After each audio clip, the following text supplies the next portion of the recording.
ممنوع نسمح لنفسنا أو لأي حد إنه يقول كده لأطفالنا، سواء عن طريق الهزار أو الجد.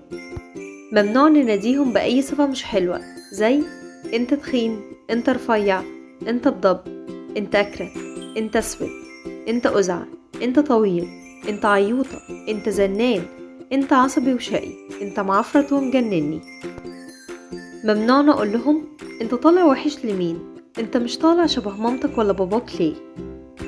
ممنوع نعلق أو نتريق على مستواهم العقلي أو البدني، يعني ممنوع نقول لهم انت غبي، انت مش شاطر ليه زي اخواتك، انت خايب، انت مش عارف تقرأ ولا تكتب ليه، انت مش شجاع، انت مش قادر تجري ليه، ازاي لحد دلوقتي ما بتعرفش تعوم، ازاي ما بتعرفش تلعب كورة.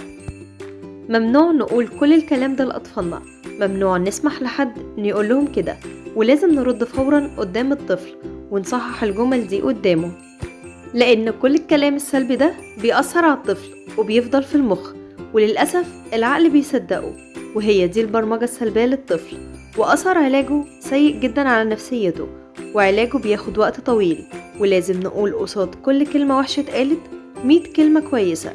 وممنوع طبعا المقارنات بين الطفل وحتى أخوه، لأن كل طفل ليه سمات شخصية بتاعته بتختلف من طفل للتاني.